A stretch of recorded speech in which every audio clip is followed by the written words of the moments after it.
The box sat in the center of the kitchen table like it had been waiting all night for me to find it. No ribbons, no card, just my daughter's name on the return label in her neat, slanted handwriting. I'd barely stepped toward it when my wife's voice cut through the room. "Don't open it. Can't you see she's mocking you?"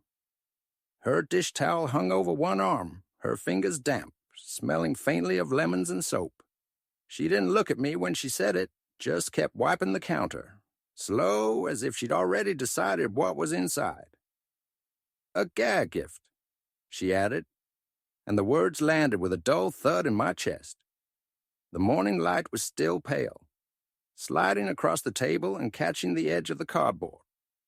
The tape glinted in that light, a thin, perfect seam holding whatever it was shut. I didn't argue. I didn't defend my daughter. I just picked it up light enough to cradle in one hand and carried it to my study. Set it down between the old desk lamp and the framed photo of her at 12, grinning at the wheel of the boat we'd rented that summer. Then I closed the door, and for the rest of the day I walked past that room without going in, feeling the weight of it pressing through the wood like the tick of a clock I couldn't silence. By mid-morning, the kitchen smelled faintly of coffee and the faint citrus of the cleaner my wife favored. She moved easily through her routines, rinsing mugs, folding the morning paper just so, while I sat at the far end of the table with my untouched cup cooling beside me. The box was still in the study. I could see its shadow from here, just a corner of cardboard through the half-open door. "Did you call Mark about the gutters?" she asked, glancing briefly in my direction without stopping the rhythm of her wiping. "Not yet," I said. My voice sounded smaller than I meant it to. She set the dish towel down and reached for the sugar bowl, refilling it from the canister. "Better do it before the rain starts this week. Those leaves will clog everything if we're not careful." There was no malice in her tone, just the kind of easy authority that assumes you'll follow it without question. But her eyes skimmed past me, toward the window, as if the box didn't exist, as if I'd imagined it. I thought about mentioning it again, just to say I might open it later, but she'd already moved on, tapping her finger against the counter as she ran through a mental list. Milk, bread, the light bulb in the hallway.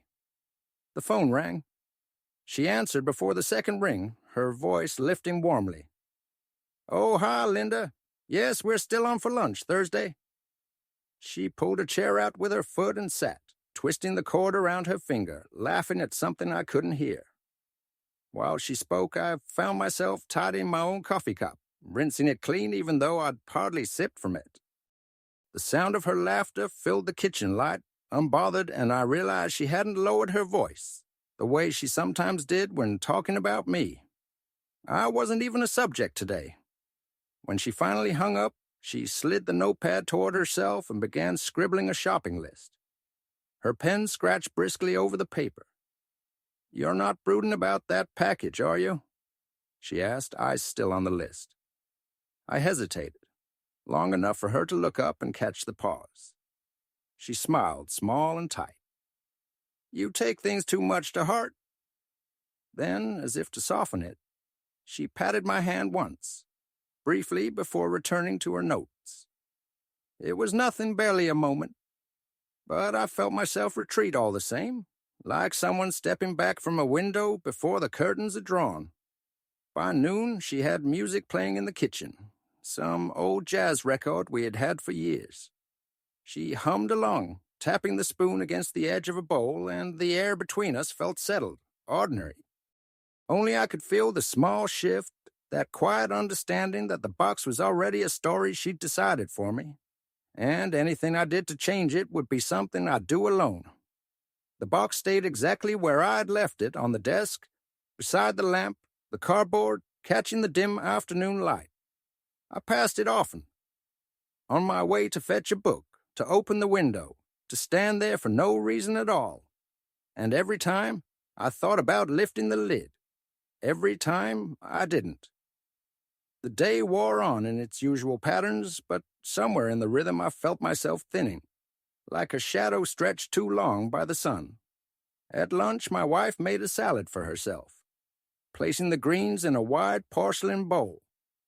She didn't ask if I wanted one. I made a sandwich quietly, using the crust ends of the bread, because she had already taken the center slices. She wasn't unkind. She even hummed as she worked. But she didn't look at me while we moved around each other. We'd done this dance so long, we no longer bumped elbows. When the phone rang again, she answered from the kitchen doorway, voice bright. I could tell it was one of the kids, her "Yes, dear." Had that soft, tilted tone she saved for them. A short conversation, laughter on her end, a promise to send along a recipe. She hung up and returned to her chair without mentioning my name, or who had called, or what had been said. I didn't ask. I hadn't asked in a long time. The box was visible from my seat at the table if I leaned slightly in my chair. I caught myself doing it, just enough to see that it was still there, still sealed. It was ridiculous to keep checking as if it might vanish the way other things had. In the afternoon, she put on the radio and folded laundry in the living room. My shirt cuffs came back crisp and neat, but I noticed she no longer folded them into my drawer. She left them in a small stack on the arm of the chair, as if my presence had shifted to a temporary arrangement. I carried them to the bedroom myself, each step oddly careful. Later, I made tea. I poured 2 cups out of habit, but only one found a place on the counter. She'd gone to the garden without telling me, humming still, a pair of gloves tucked into her back pocket. The second cup sat cooling until I poured it down the sink. The box was there again when I passed by the study on my way to the back door. The tape line seemed more deliberate now, as though it were holding something in, keeping it away from me. By evening, I noticed she'd already eaten. A small plate and fork rinsed in the sink, crumbs brushed into the trash. I reheated leftover stew for myself, the kitchen quiet except for the slow bubble of the pot. I carried my bowl to the living room, sat in my chair, and ate without turning on the television. I realized somewhere between the 3rd and 4th spoonful that I couldn't remember the last time she'd asked me a question that wasn't about the gutters or the bills or what time the mail had come. The box was still in the study. It hadn't moved all day, but somehow it had grown heavier. Not in weight, but in the way it took up space in my mind, like a word you can't say aloud without changing the room you're in. And I wondered as I sat there if leaving it unopened was less about her warning and more about my own quiet permission to disappear. That night, as I rinsed my bowl and set it in the rack, the study door stood half open. The desk lamp cast its small circle of light, and the box sat inside it, still waiting. I stood there for a moment, hand on the doorframe, and without warning, a different light came to mind. One from years ago. We were at the old cabin by Miller's Lake. Summer, mid-90s, maybe 96. The air was thick with pine and campfire smoke, the kind that clings to your hair even after you've washed. My daughter was 12 then, hair pulled back in a messy ponytail, freckles standing out on her nose from a day in the sun. We'd been mapping a hiking route at the kitchen table. She leaned over the paper with her elbows propped up, tracing the trail with a pencil. The brass compass lay between us, glinting in the warm glow from the hanging lamp. I'd brought it from my own boyhood camping trips, scratched from years of use, but steady as ever. "North is this way," I told her, tapping the tiny arrow. She squinted at it, then at me. "How do you know? What if it's lying?" "It doesn't lie," I said. "It always tells you where you are. Even if you're lost, you're not. Really lost." She nodded solemnly, as though I'd handed her a secret. "Then I'm keeping it with me." The rest of the evening was just as ordinary and perfect. "We made chili and the old pot too spicy," she said, gulping water between bites but going back for seconds. We sat on the porch after dark, watching the fireflies spark in the tree line. She leaned her head on my arm without a word, and I remember thinking, this is the kind of moment you save for later. And I did save it. I saved it in every small way I could, teaching her how to read a map, how to find constellations, how to pitch a tent so it wouldn't leak in the rain. Back then, she didn't just listen. She looked at me like I had the answers. In that memory, the compass was more than a tool. It was a quiet promise that no matter where she went, she could find her way back. Now, decades later, the same compass, if it was truly inside that box, was sitting only a few steps from me, sealed in cardboard and tape. The light from the desk lamp caught on the edge of the box, making it glow faintly in the darkened house. The contrast was sharp enough to ache. Back then, I'd been the center of her world.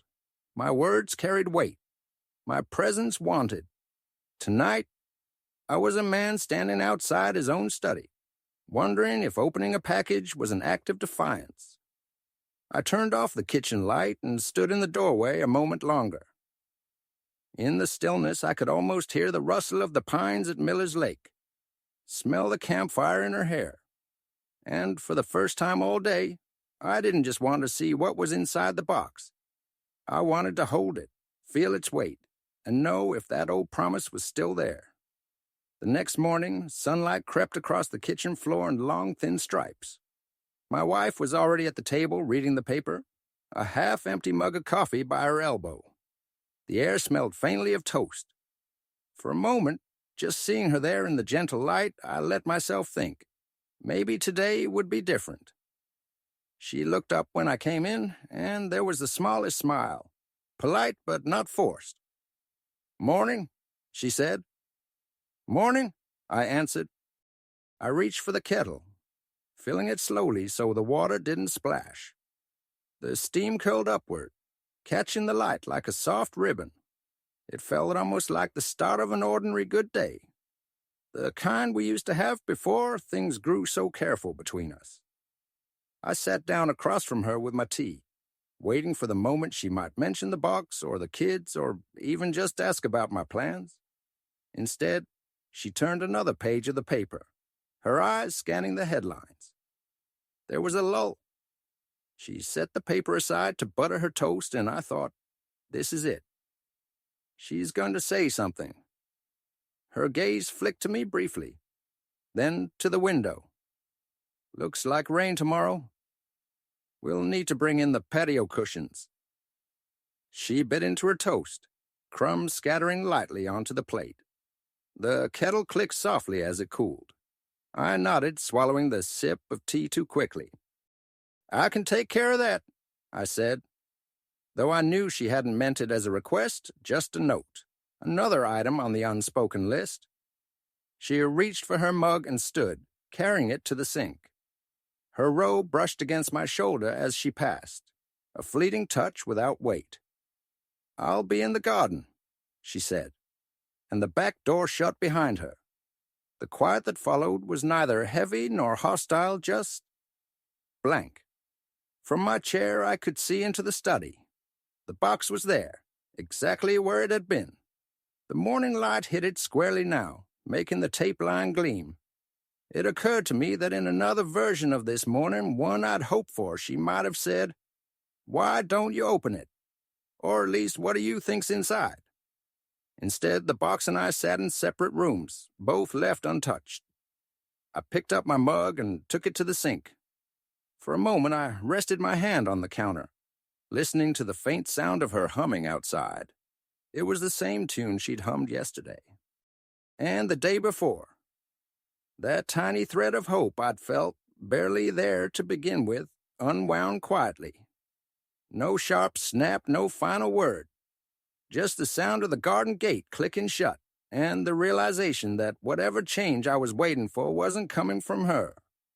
I turned off the kettle's light, left my cup in the rack, and walked back toward the study.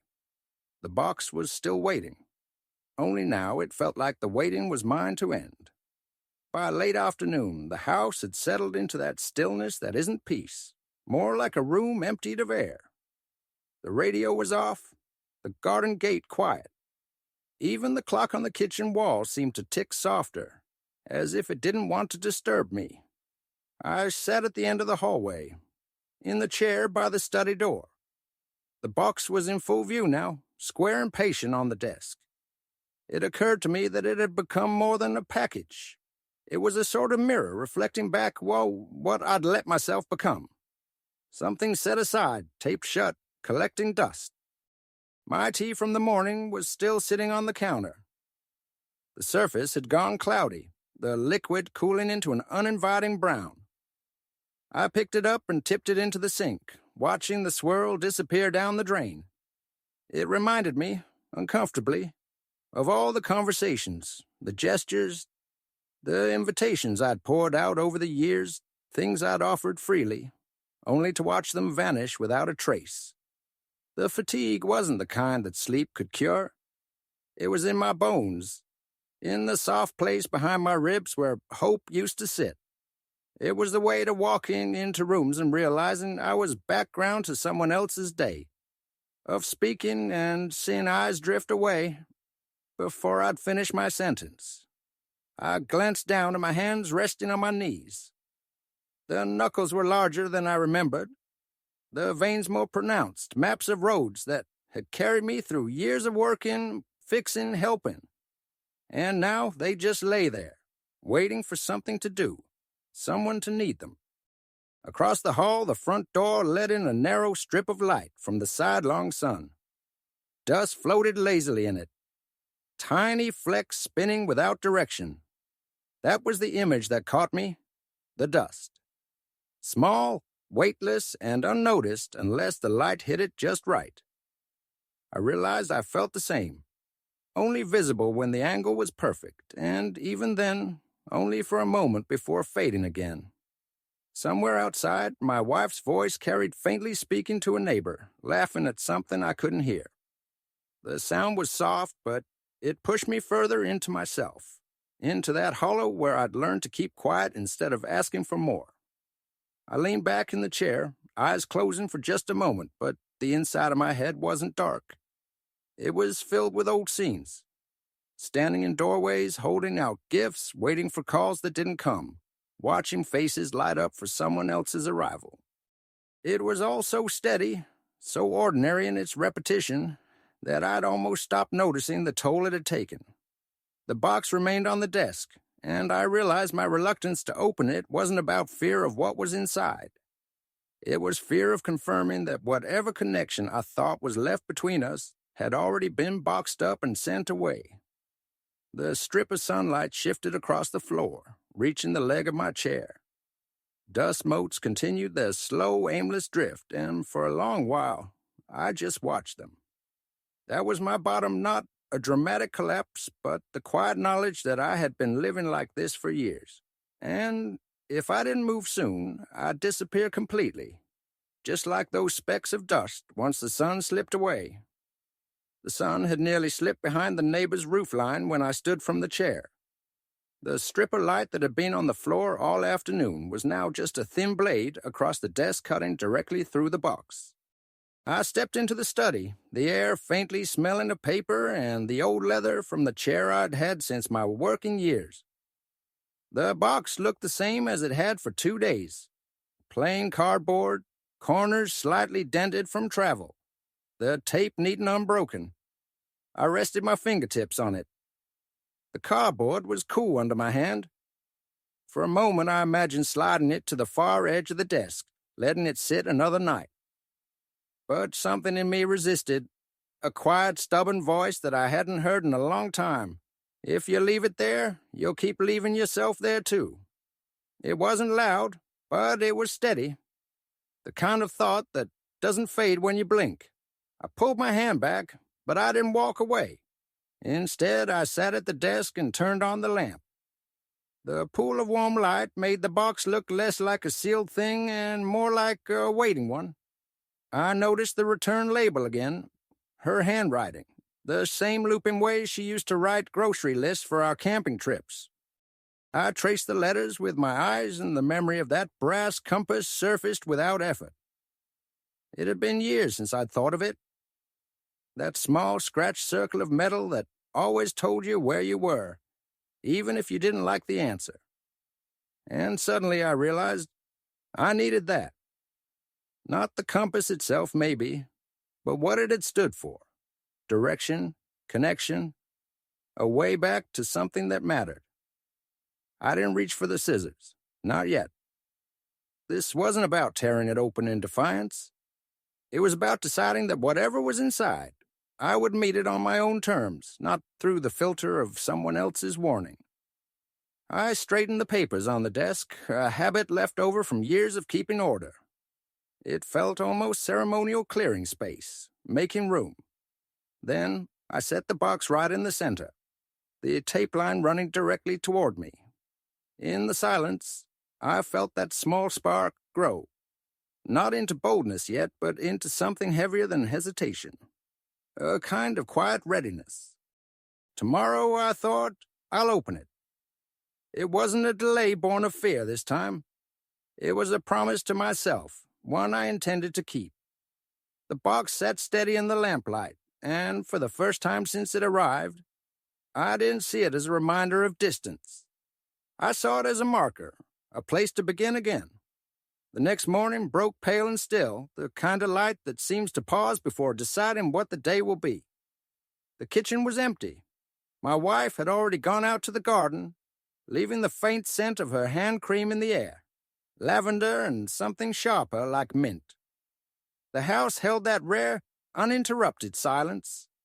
I poured myself a cup of coffee, black, and carried it to the study. The desk lamp was still on from the night before, its soft glow spilling over the box. I set the cup down, the porcelain clicking gently against the wood. No announcement, no hesitation.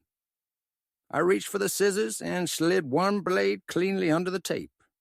The sound was crisp, almost satisfying. Inside, under a layer of folded brown paper, was a smaller box wrapped in blue. Not a bright, careless blue deeper like the sky just before night. I lifted it out, feeling its surprising weight in my hands. Beneath it lay an envelope with my name written in that same looping hand I'd traced in my mind 100 times. I didn't open the letter yet. Instead, I unwrapped the blue paper slowly, the way you handle something that deserves its moment. The paper gave way to the brass compass, its surface worn smooth in places from years of use. The hinge clicked as I opened it. Inside, the needle quivered, then settled not north, but toward the window where the light was streaming in. And on the back, fresh engraving caught the lamplight. So you can always find your way back to me. I sat there, the compass warm against my palm, and something shifted. This wasn't a demand or an apology. It wasn't an argument waiting to happen. It was a gift, simple, deliberate, and mine to receive without permission from anyone else. I slipped it into my pocket and stood. The movement felt different, like my shoulders had remembered their rightful place. In the hall closet, I took down my old leather satchel, the one I used to carry on day trips with her when she was young, back when a compass and a packed lunch could fill an entire Saturday. I dusted it off, slipped the compass into the side pocket, and set it by the front door. No note, no explanation. I stepped outside, locked the door behind me, and felt the weight of the satchel against my hip. It wasn't heavy, but it grounded me. The street smelled faintly of rain on pavement, even though the sky was clear. I began walking toward town, not fast, not hurried, just walking because I'd decided to. Each step felt like a small reclaiming, not dramatic, not for show, just mine. And in my pocket, the compass shifted with my stride, never pointing north, always home. By the time I reached the park, the morning light had shifted into something warmer, filtering through the maples and scattering across the path in moving patches. I sat on a worn wooden bench, the kind that leans just slightly from years of use. The satchel rested beside me, the brass compass in my hand. I ran my thumb over the engraving again. So you can always find your way back to me. For a moment I thought of tucking it back into my pocket and walking home. slipping quietly into the day as if nothing had changed. That's what I'd always done. Instead, I placed it on the bench beside me, opened the envelope, and read her letter slowly. Every word felt measured, careful, but honest. She wanted to mend things.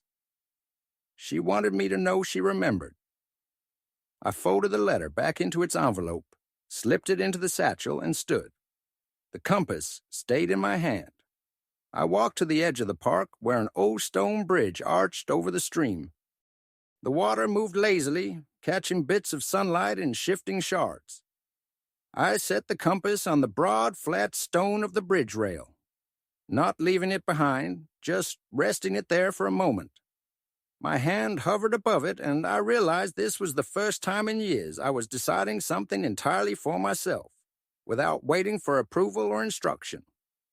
I closed my eyes, breathed in the damp, mineral scent of the water below.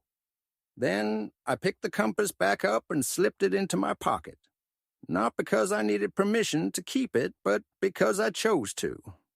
On the walk back, I didn't glance toward the house until I was at the gate. Through the kitchen window, I saw her moving about, tidying as always, unaware of where I'd been. For the first time, I didn't feel the pull to go in and explain myself. I stepped inside, went to the mantel, and took down the small frame photo of my daughter at 12:1 from the lake. Hair tangled from wind, smiling without hesitation. I dusted the glass, set it on my desk beside the box it had come from, and left it there in full view. Not a plea, not a signal, just a quiet, deliberate reminder of the life I'd had and the parts of it I was choosing to carry forward. The compass in my pocket pressed lightly against my side as I walked away from the desk. It didn't point north, it didn't need to. The day moved on without ceremony. No great turning of events, no sudden confessions, no tearful embraces at the door. Just the hum of the refrigerator, the occasional soft creak from the settling house, and the muted thud of my wife's steps overhead as she moved laundry from washer to dryer. I'd spent most of the afternoon in the study with the window cracked open, letting in the scent of the lilacs from the yard. The photograph of my daughter at 12 still sat on the desk, just beside the open blue paper and the now empty cardboard box. It felt less like clutter and more like a small, deliberate arrangement and altar to something I wasn't going to misplace again. The compass stayed in my pocket all day. I kept catching myself brushing my fingers against it, feeling the ridges of the engraving. Not as a nervous habit, but as a quiet reminder. The needle shifted gently with each movement, and I realized I didn't care which way it pointed anymore. It wasn't about direction now. It was about having chosen to carry it. Around 4, I made myself a fresh cup of tea. No one else was in the kitchen, so I used the good china cup, the one I used to keep back for guests. I set it on the table in the patch of sunlight, and for the first time in a long while, I sat and drank it slowly without feeling like I was passing time until someone else needed me. I thought about the years I'd spent folding myself into the edges of other people's lives, waiting for invitations, waiting for recognition, waiting for permission to matter. The realization didn't hurt as sharply now. It felt like looking at an old photograph where you no longer recognize the person you used to be, except in faint outlines. By the time my wife came back inside, the light was beginning to thin into that golden softness before dusk. She passed through the kitchen, nodded toward my cup, and said, "Tea smells good." Then she moved on. Her voice held no edge, no curiosity, no request. And I found I didn't need it to. When the shadows began to lengthen across the floor, I stepped outside with the satchel on my shoulder. The air was cooler now, carrying the faint scent of cut grass from a few houses down. I walked to the park again, not because I had anywhere to be, but because the idea of choosing my own route still felt new enough to savor. Crossing the stone bridge, I stopped midway and leaned against the rail.